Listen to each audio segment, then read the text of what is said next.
So I'll very quickly summarize what we discussed today, right? So today, this final conclusion, the moksha yoga, the perfection of renunciation, Arjuna begins by asking this important question of difference between renunciation and the order of renunciation, a renunciate. So a renunciate is one who gives up material activities, whereas the spirit of renunciation is giving up the results of activities. And Krishna, and therefore in that section we understood the important difference that every renunciate exhibits renunciation, but everyone exhibiting renunciation need not be a renunciate. So that difference we understood, right? Popularly there were two paths of giving up work, but Krishna is specifically saying that never give up these three things. Yajna, dana, tapa, sacrifice, charity and austerity, no matter which order of life you are in, which state, social status or spiritual status you are in, these three things should never be given up. Why? Because the renunciation has to be understood in three modes, right? That we understood. Then Krishna spoke about his 5 factors of work.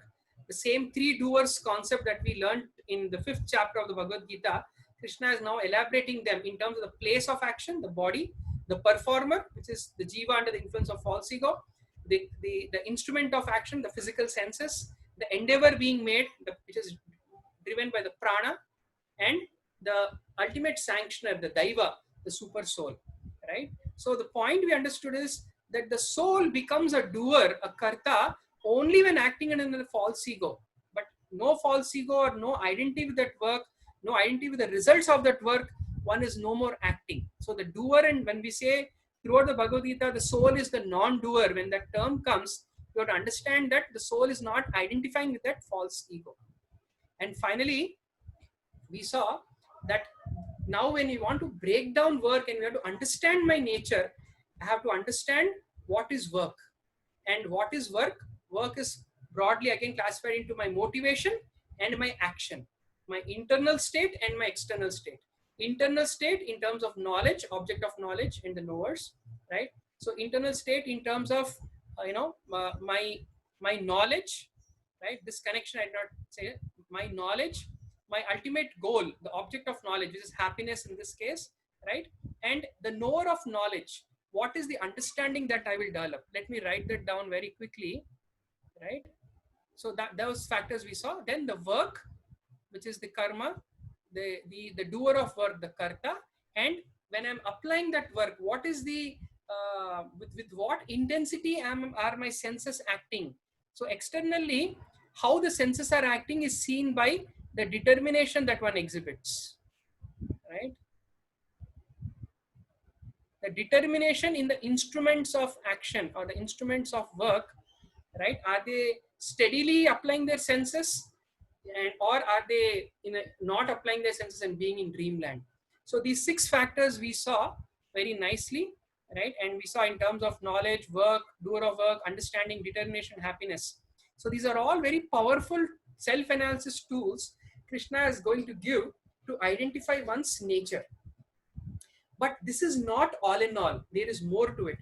After identifying one's nature, you have to engage your nature into your prescribed duty. That is the transition from one's swabhava to one's swadharma. And that is the theme Krishna is going to start with in the next part of this chapter. These 3 modes, they influence our swabhava, our nature, right? But by channelizing our swabhava into our swadharma, we perform our prescribed duties. And by performing our prescribed duties with the mood of the Yajna 2.0, I realize my swarupa, my eternal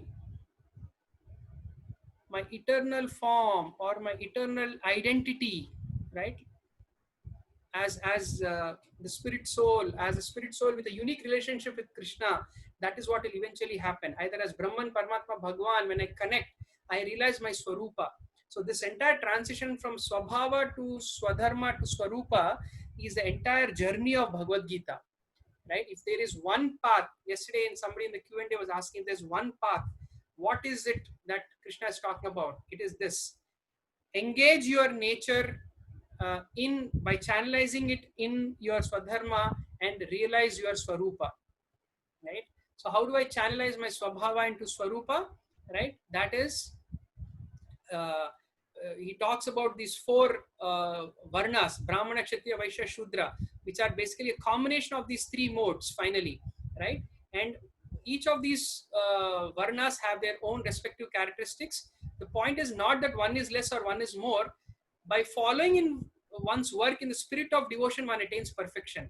Because the goal of one's work is not just producing results. The goal of one's work is to attain a certain purification, elevation in your consciousness, right? And as one is experiencing that purification of consciousness, one attains to a higher state. How? By the confidential path is renouncing one's work. One develops a higher understanding, and through intellectual conviction, one renounces one's work, and at stage one realizes the Brahman.